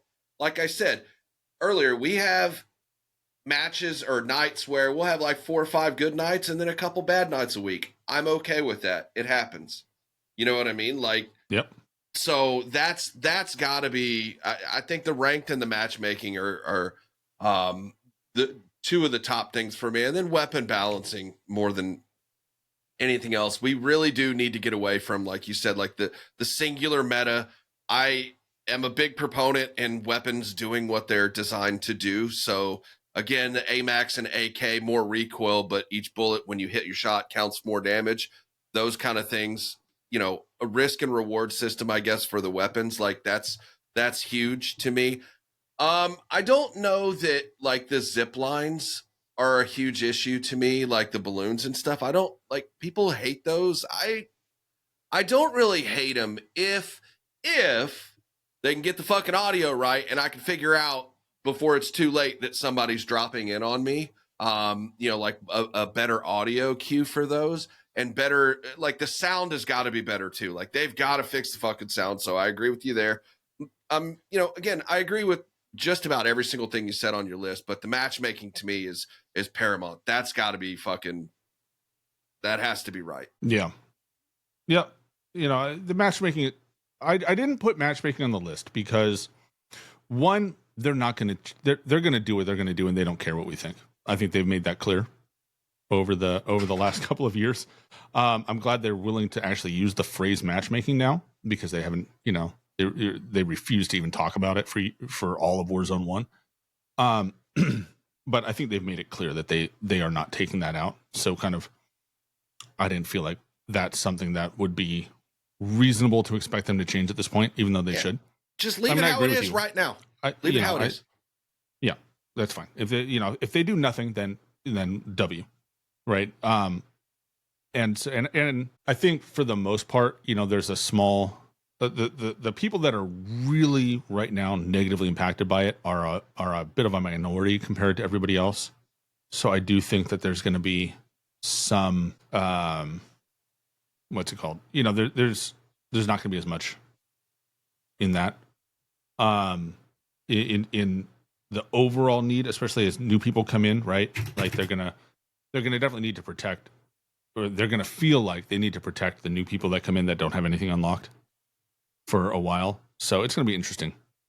But it'd be kind of nice if they added like a welcome back mode where it's like, you remember when Verdansk or when Caldera first dropped, there was like a month or so where there was a Caldera only mode where you only had Caldera weapons, you didn't have access to anything else. Yep. And the ground loot was good, and it was just it was just designed to like get everybody into it. I wonder if they would do something, because so we have 4 weapons that are rumored, 2 are now confirmed. The Kilo, the AMAX, the HDR, and the Growl are the rumored ones. In the video released this morning for International Women's Day, they showcased operators holding the Kilo and the EMAX. So we know at least 2 of those are coming back. I can imagine all 4 of them come back and they just do like a weapon pool where I think it would be interesting and kind of fun and actually deal with this problem that everybody's brought up, where in this mode, the only weapons available are Warzone 1 weapons, right? Weapons that were in Warzone 1. I'd be down with that. And then it's just the ground loot is just littered with like, good guns, right? The guns from Warzone 1 that are back, right? Because what do we have? We have the C9, which is the MP5. We have the Krieg. We have, we'll have the Kilo, the AMAX. You have the AK. You have if the HDR and the Growl come out, right? Like that's a 7 weapon pool right there. They got to do a look. I would like to see them get rid of the C9 and bring back the fucking Modern Warfare 2019 MP5. Sure. I would love that. I mean, they can't call it the MP5 because rules. But, yeah, I mean, they could change it. Either way. Like, it's still a Warzone 1 gun, right? It's the MP5 from Warzone 1, more or less. I want the irons. I want you know what I mean. Like I want that integrated suppressor. Yeah, maybe they'll do a Warzone 1 bundle or something. I don't know, but like a mode where they have all of those things, where you just have that that experience of like you're playing meta guns from Warzone 1, and they could even do different builds on the ground, where it's like, oh, maybe they do a build that like mimics the Warzone 1 MP5 for the C9. Like that could be cool. No, that would be. Well, I mean, they have a C9 right now that looks almost like a fucking Tommy gun. Like, yes. Was it a bundle or a battle pass? I think so. It was a bundle. I think so. I have that one. It's fun. Yeah, because the sound of it is cool. Like they have the ability to do a lot with this stuff. So I'm kind of interested in how it works, in what they bring back. I hope they bring back these things. I just hope they take, like, I'm all for like players being able to have fun and stuff in the game, but like I hope they take a little bit more of the tone from 2019 also. Not all these fucking, and again, I'm not triggered by seeing, a unicorn or like a fucking dinosaur or whatever. I don't really care as much about that, but I mean, I hope that for Verdansk they take that a little serious, you know what I mean, and then maybe gradually bring a lot of that shit back in, later on, whatever. But like, yeah, I think that it's going to be all hands on deck, man. When it comes to Verdansk, I think that, I think it's going to be good. We're just, it sucks it's delayed, but if they're fixing shit, I don't care. If it launches in good shape, I don't care. Yeah, you know what I mean. It's like I don't care if they launch Verdansk as like if they it's what 2 weeks delayed, right? Yep. It's a bummer they can't tie it directly to the anniversary, but if it comes and it launches and it's in a good state and it's fun, I don't care that it took an extra 2 weeks. No one's going to remember that a year from now. No one's going to sit there and be like, oh my gosh, it was 13 days delayed. It ruined the whole experience for me. I couldn't handle anything. Yeah. They'll remember, dude, it came back and it was awesome and it was everything I remember it being, right? And like I had fun, and I haven't had fun in this game for a long time. Like that is what, if they do it right, that's how people will react, and they'll have a hit. If they launched it on time and it was broken, people will be like, fuck this game. Like they will just be done. So, when Verdansk was out to begin with, the biggest complaint, really, that I hadn't even really started thinking about the matchmaking side of it, but the biggest complaint for me and why it's going to be different this time is the fucking FOV, dude. I mean, I'm going to experience it in a way that I've never experienced it, because I didn't play Verdansk on PC. I'm looking forward to it. Like, well, even if I was on console, it would still be different. So I'm excited about that. I'm looking forward to playing for a bit, grabbing some clips, and then going back through my back catalog to see what it was like in that same space. Like just comparing the FOV between the two is going to be phenomenal. It's going to be really a different look to the map and how it plays for a console player. And I think that's going to, as long as the lighting is good, they got to get that right too. I hope they get rid of the piss yellow fog. I fucking hate that.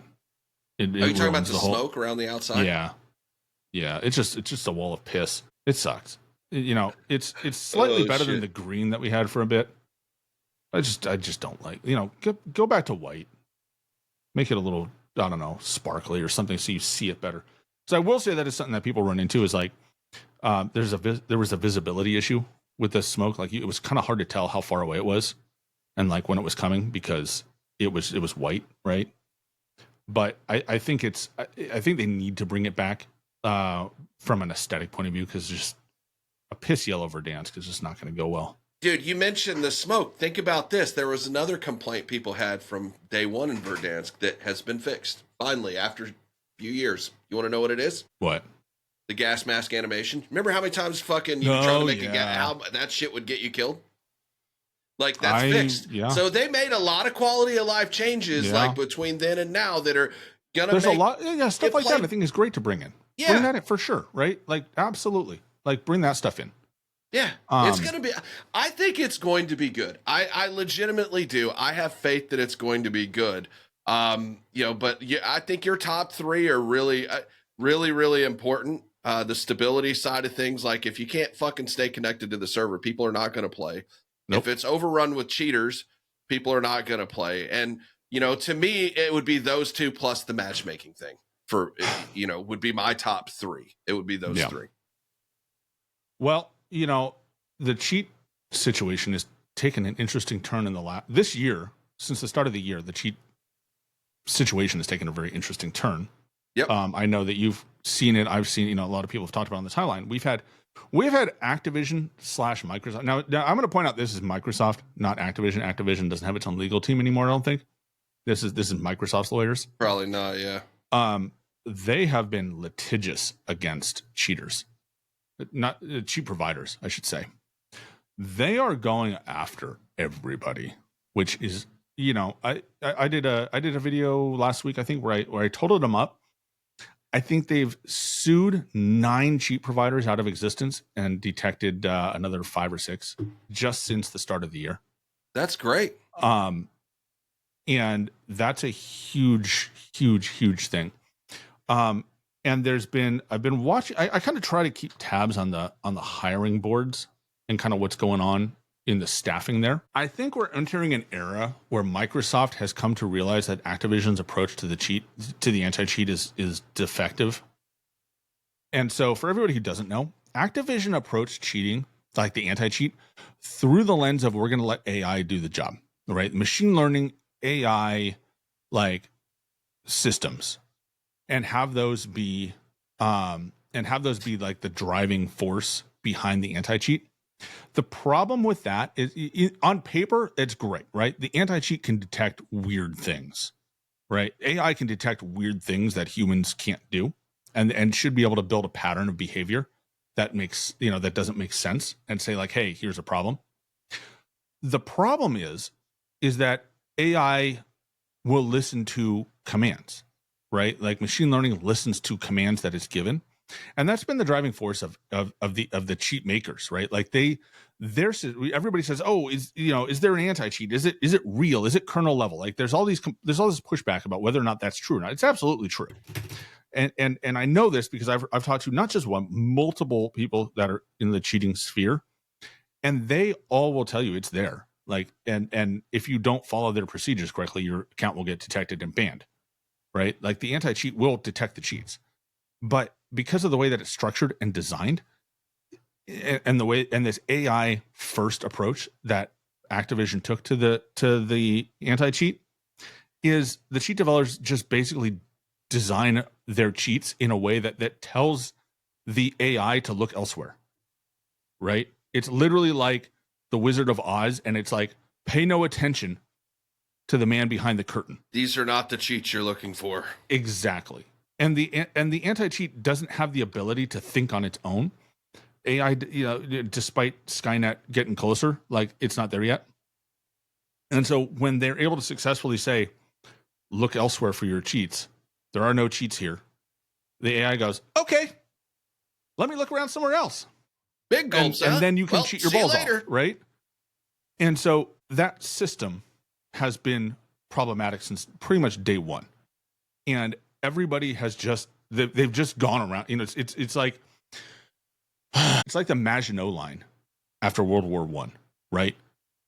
Where the Maginot Line it's an impenetrable defense against the Germans. And so the Germans just invaded Belgium.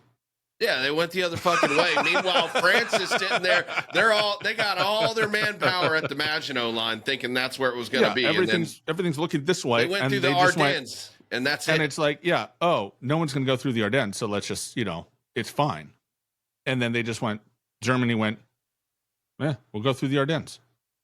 And then you have Dunkirk, and then it's like, it's off to the races, right? So like the system they have now is just it's flawed from day one.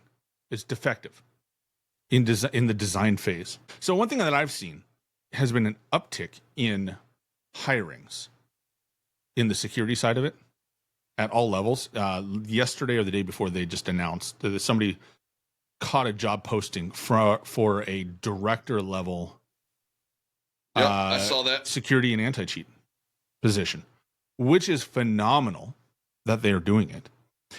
And it's one of those things that when you look at the structure, I believe what is happening is Microsoft is shifting it to downplay AI and machine learning and driving a more manual focused anti-cheat where they are not trying to.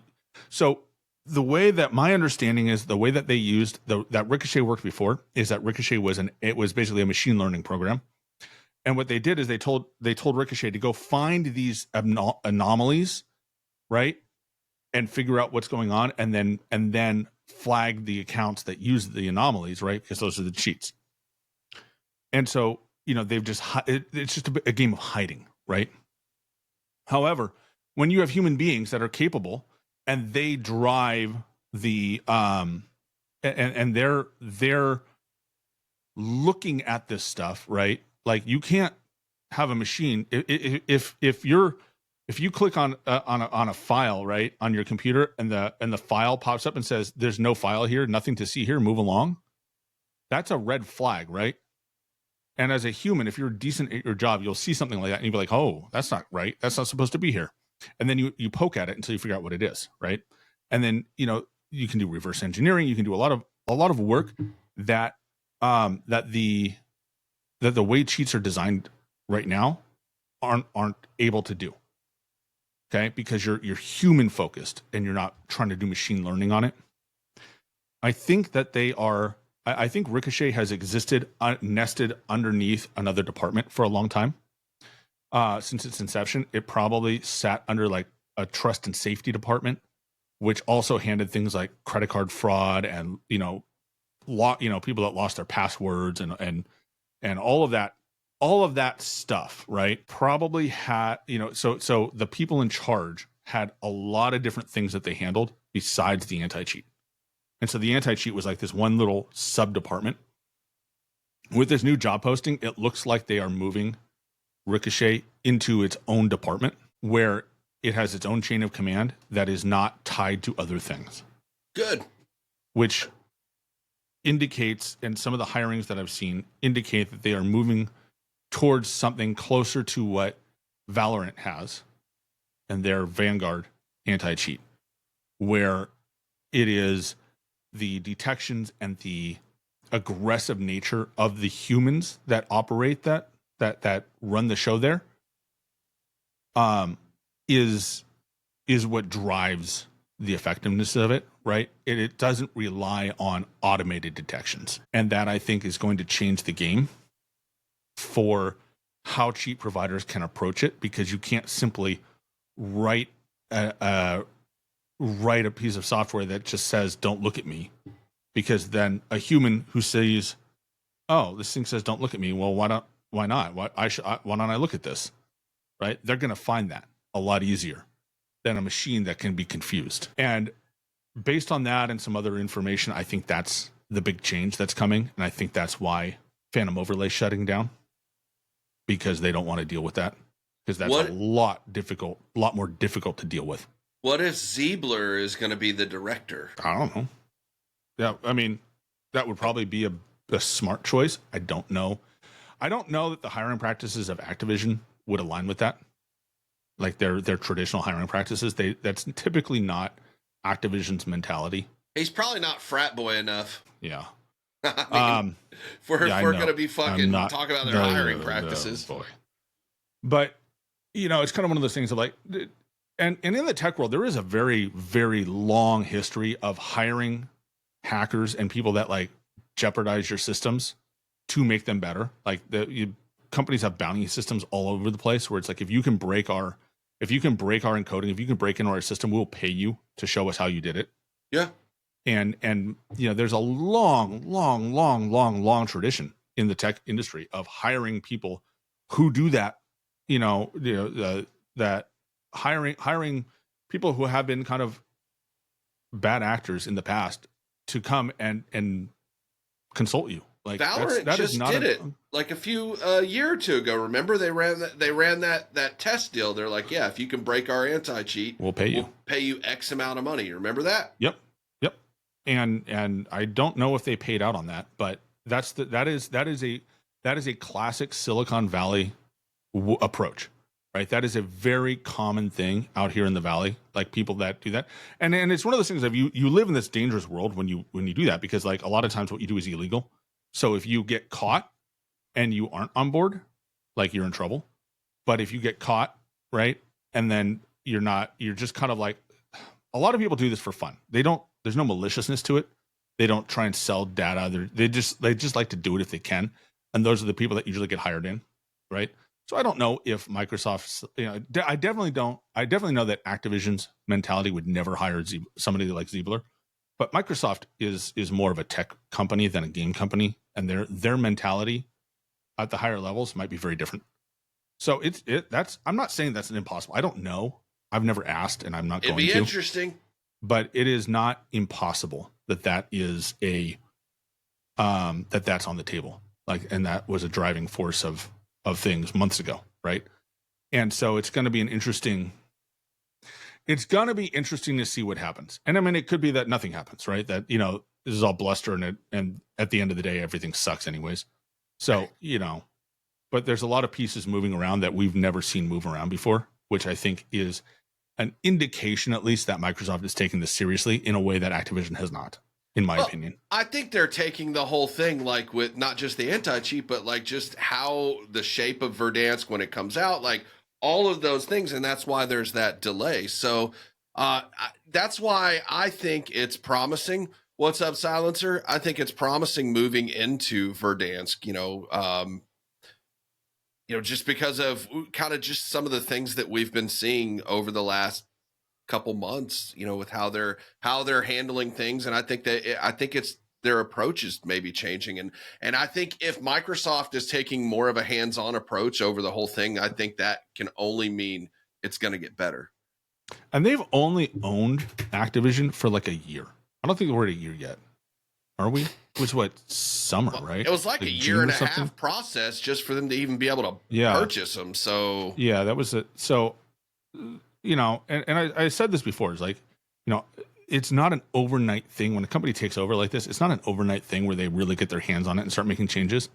The last time that I worked for a company that got bought out, it took about 2 years from when the paperwork was signed to when we started seeing like significant changes to the way we did things. Like day one, they changed some signage, and it I think it took 6 months before they actually like started seeing emails from the new parent company. And then it was probably a full year before like, oh, you're all getting new email addresses, and then yeah, by almost a year and a half, 2 years before it was like, you are now required to do this training. You are now like, here's your process to do everything. We're changing, we're coming in, we're changing things. We're folding you fully into our system. And that sucked. So I quit. Yeah, I had that happen too when I was doing finance and doing loans. So we were acquired by a company. But did you see, I know we're kind of winding down here, but did you see the gameplay footage that leaked for Battlefield? I did. It looks like every other Battlefield, which honestly is probably the biggest compliment that I can give it. Look, Battlefield wasn't my thing. I've played a bunch of them. It wasn't my jam. I think the most I was into Battlefield was in college, and I was playing 1943, and then Battlefield 2 came out. But the problem is I lived in Hawaii, so it was like trying to play Battlefield 2 on server, like 120 ping. This was back in the day when it was like internet sucked everywhere. So it was kind of like that was a terrible experience. I only ever got to really enjoy it on LAN. And we had big LAN cafes out there. So, we'd have like 40 people playing at one time, but it wasn't like like most people experience Battlefield where you're in a full lobby the whole time. So Battlefield 4 was my jam. I started playing that. I think I had like over 1,900 hours or something into that game over a span of time. Because I played, like I said before, I played Advanced Warfare for like a month, and then all my friends quit playing it. So I eventually transitioned over to Battlefield. But the footage to me looked and felt like what Battlefield should feel like. And that was one of the things that I said whenever Battlefield 2042 came out, is that if they try to out COD and make this game feel like COD, they're going to fucking lose every time. And sure as shit, they did that, and 2042 was trash. So they reverted a lot of the changes. The game is getting better. From what I hear, 2042 is in a pretty good state right now. But this new game, they've taken an all-hands-on-deck approach. Several studios have been in development. They're also developing a free-to-play BR. And it's funny because I'm seeing COD kids ask for fucking loadouts in a Battlefield BR, and I'm just like, son of a bitch. If they do that shit, I will fucking play it, dude. Why do we have to make every BR like Call of Duty, bro? Why? Can't we not have nice things? I think Battlefield guys got really pissed off when Battlefield 2042 did a Santa skin. Do you remember that? Their first year? People were pissed. I thought it looked dope. Honestly, dude, it's not People played I mean, it was Battlefield fully for tactical. It wasn't goofy at all. It was just like it was tactical Santa to the max. the biggest issue for me was fucking like just the hero, like the abilities and stuff like that. It always Yeah. had classes or roles, right? Like you know, you had Mhm. your engineer, your medic, your assault, and then And your sniper. you always had like a skill, Yeah, right? Like but it medics could wasn't pick you like up and shit. a direct thing in the game. Like I believe the assault thing for 2042, the guy had a grappling hook or like some crazy shit. One person had like a signal jammer and like all this other stuff. They just did too much. And that's the one thing I've said about that game and several of these others, man. You cannot alienate your core fan base, dude. The core Yeah, Battlefield you people can. did not like that game. They didn't. They might have Well, continued playing it because they're not going to yeah. go play Call of Duty, but you can't cater.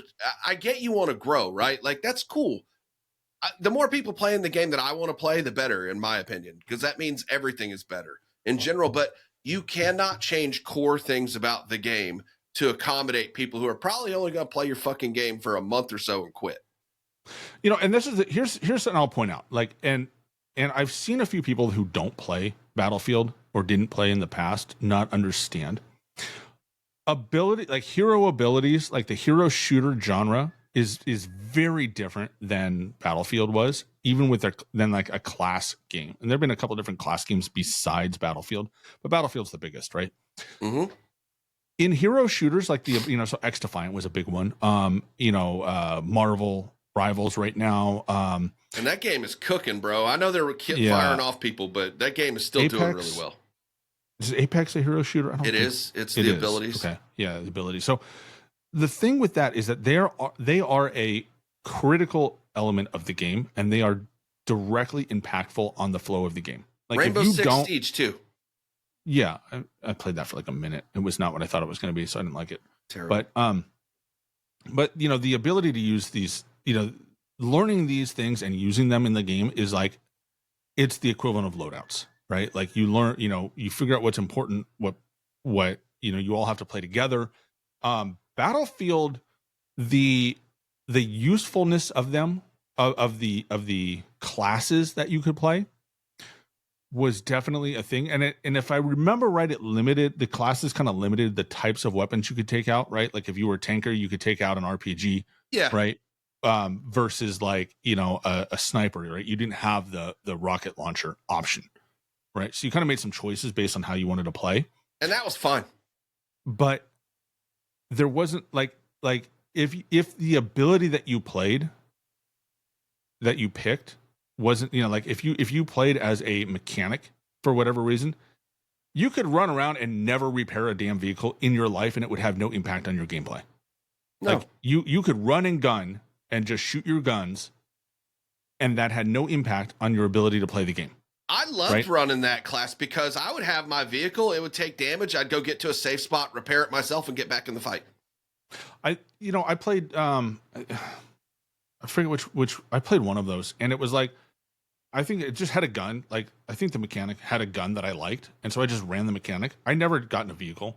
I couldn't every time I try to fly something, I just crash it in the ground because I sucked at it. And it was like, I didn't care. And it didn't negatively impact my experience in the game. Other hero shooters that I've played, like where if you pick the wrong class, like you cannot take certain fights. Like you cannot match up against certain other players because they will destroy you without you being able to do anything to them. Right. Like, and that was the biggest problem. That was to me the biggest turnoff of X Defiant, right? Is like I have to pick a class based on what super ability that I have. And I have to pick and choose when I get into a gunfight because some people will counter my ability or they'll have something even better. And like, I have to be on toes for that. And that's just not a mentality that I want to take into a shooter game. And look, that's me personally. Like that's my opinion on it and why I don't play hero shooters in general. And I agree with you. If you're a Battlefield player and you're used to like, it's one thing to have specializations where you have like, an extra, right? You can pick people up if you choose. You can repair a vehicle if you choose. You can also not do those things and still have a good time playing the game and not have to worry about, oh, I'm a mechanic. Am I going up against a medic? Can I kill the medic? Is the medic going to like vaporize me? Right? And it doesn't matter. You just shoot them in the face and it's done. And that, I think, is the biggest problem that 2042 had, is that they went down the hero shooter lane, and Battlefield players don't want that. Like, that's not conductive to a good Battlefield experience. And I think most Battlefield fans agree with that. Well, and I mean, listen, the Battlefield player base is different than the Call of Duty player base. Like, they're two different types of players. I'm not going to say one's better than the other necessarily. Because they are two different types of games to a certain degree, and Call of Duty players want what Call of Duty players want. They don't want Call of Duty players don't want fucking Battlefield shit creeping over into Call of Duty any more than Battlefield players want Call of Duty shit creeping over into Battlefield. Like, I just wish that they had, I think they missed a big opportunity with 2042, because like the movement, like just the base movement, like sliding, like, dude, it felt good. It really did. The graphics were decent, but they just made a bunch of design choices that really fucked that game up. And then they basically had the audacity to tell the players, core Battlefield players, by the way, that have way more hours than I had, that they just don't know how to play the game or don't know how to play their heroes. Like, bro, what the fuck? Yeah. Game developers telling their players that they're idiots doesn't go over well. And we've seen that a lot lately. Yeah. And it's good. You know what? It's a good lesson to learn. I think more developers need to learn that you're not in charge. The players, your customers are, right? And as much as people don't like that, at the end of the day, like, the customer, that's why competition is so good. The customer gets to choose, right? If you have one company that tells you to get fucked, and you have another company that says, hey, we'll build the game that you want over here, people are going to go over there, right? And we've seen that repeatedly, where certain franchises will just, they make decisions, and then when people say we don't like that decision, they tell them to get bent. People revolt. They don't play. They take their money and they walk. Well, and that has been Call of Duty's thing. Battlefield, Assassin's Creed is learning that right now. You've had, I don't know, probably half a dozen big single player games have all learned that lesson the hard way this last year and a half or so. If you tell your core player base to get bent, a lot of times they will, and they will just leave, and then you don't make money, right? And it's like, I look at what's it called? What was that game that was out for like 18 seconds? Concord, right? A lot of people that would have played Concord said, we don't like some of the design choices you're making. We don't like some of the stuff you're telling us about the game. And their response was, screw you, it's not for you. And they went, okay. And they left. And then it lasted like 10 days. Well, and this is why guys and girls that have listened to our podcast and watched these episodes for the last 2 years, we are going on 2 years, by the way, in July. But like, you've heard us both say several times, this is why, as like specifically most of us are Call of Duty fans, why we want these other games to be good and succeed. Because if Call of Duty does say get fucked, you have options to go play something else.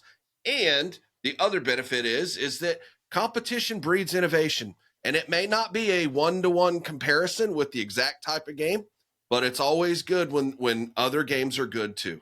So that's why you will never hear us rooting for games to fail and being gleeful when they do, like some other people do.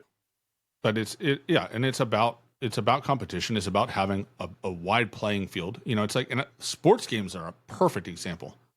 I've been playing Madden a bit, and it's just like, I didn't have to think for more than a quarter in that game of like how to play it. And I haven't played a Madden game in 10 years. Like, I just picked it up and it felt exactly the same. Like, there were a few little things here and there that needed to be adjusted, and like I needed to figure out like how to kick the damn football. They've made that worse year over year over year. I was able to go. I figured out how to put it back to like classic mode, which is not the classic mode I remember it. Like, I remember a very different classic mode, but that was 10 years ago. But I figured that part out. All right, now I can play it again. But like, they don't innovate. They don't change anything. Year over year, it's the same game. It's been the same game for 10 years because I can pick it up and play it. And maybe that's a good thing at the end of the day, because I could pick it up and I didn't have to like start from scratch. I could immediately start playing, and I I went one. I actually beat my buddy who has been playing Madden consistently for like 3 years. Wow. On our first game playing. So like W. He probably let you win. Want to make you feel good. No, but then like he figured me out and just stomped on me because I just ran the same like 4 plays over and over again. But yeah, it was, and that's a skill issue on my part, not the game. But So, yeah. 2K's gotten worse too. Like according to Silencer, Yeah, like well, they've dropped most of their games. They don't. I don't remember. 2K used to compete in hockey. They used to compete in football. They used to compete in a bunch. They had a whole sports catalog, and they're down to like 1 or 2 they games. have PGA, which I heard is actually pretty solid, like the golf game. Yeah. Okay. Golf is like on the scheme of games. Like they don't have any of the. I don't think they have an entry in the big 4 sports titles. Yeah, I don't think there's football. They do have basketball. He's saying NBA 2K. Do they have basketball? Yeah, Okay. yeah, that's been one of the there's things. one. They might even have a baseball game too. But it's like, they used to have hockey, and so here's a classic example.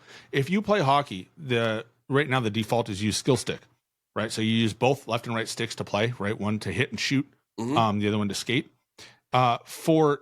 Since the inception of hockey as a video game, you've used you've used face buttons to shoot, right? So you didn't use your right stick at all. You shot off of A to shoot, B to check, Y to pass, or X to pass, one of the two. Like that's been the game, right? Like that is the game forever. And then 2K came along and decided we're going to put those functions on the right stick.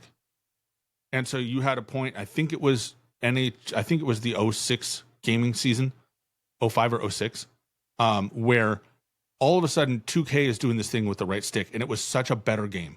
It was such a better game than EA's offering that EA copied it. Like straight up the next season, EA had it too. They're doing that in golf too, like how you shoot with the right thumbstick. But that sort of thing only comes because somebody innovated. Because 2K was there to say, we're going to do it better. Yep. And then EA had no choice. Like they went, oh, that is better. And they instead of saying to their customers, well, you all don't know what you want. You're wanting the wrong things. You need to want what we have. Our charts and graphs say it, guys. Yeah, our data says that you want this more, right? They went, oh shit, that's better. Let's do that. And make that the default. And that's how we have this environment, and the same thing has been there with other sports. Like you see this in other games all the time, right? Where it's like you have 2 competing franchises, and once the innovation ups where it delivers what people actually want, because if they don't want it, they go to play the other thing, right? And we have not had that experience in the first person shooter genre in a long time, because everybody's just done their own thing, and instead of listening to their customers, they tell their customers to get bent, and then their game flops. Well, Call of Duty has won by default because of it. I mean, we've talked about the other great franchises from the golden era. Like, none of those are decent right now. I don't give a shit if Rainbow Six Siege is still going 10 years from now. That game is not what it once was. It is not as good as it used to be. Several people I know won't play it how it is, but hopefully, man, hopefully this Battlefield is good. Hopefully Verdansk is good, and that we all have options. But I'm telling you, if they bring loadouts to that BR over in Battlefield, fucking out. I'm not doing it. But maybe they innovate on hey, maybe they innovate on it in a way that you have to loot to get the gun you want, and they don't do like a loadout straight up, but it's like you have to loot to find tokens to buy your gun, or something like that. Like money that we use now, the cash. What? That's the same thing we already do. But what I'm saying, instead of getting a loadout, right? Like, they focus on looting to buy to buy the gun you want, instead of like looting for attachments. Like, I think that would be a balance. Well, Call of Duty tried that. They were going to, and they killed it. Well, remember, we were going to be able to buy attachments in Warzone 2. Yeah. But like, imagine if they went, instead of having loadouts, they just went with like, okay, you can buy your gun build the way you want, but you have to you have to find X number of tokens or something. Yeah. Where it's like the maybe. tokens are, instead of it like being you loot for a specific attachment where you have to randomly rely on that attachment showing up, you loot for a optic attachment or you loot for a magazine attachment, like token. And then you take those to like a workbench or something. I And think you they can kind build of the do gun that up. in Apex already, like right now, if I remember correctly. Like they have a crafting table. I don't think I lived long enough in Apex to discover that. I just I've lived in watched shit and ran. me either, but I've watched a lot of it because my guy would play Apex, and I'm about the Yeah. creator, not the game they're playing. Just saying.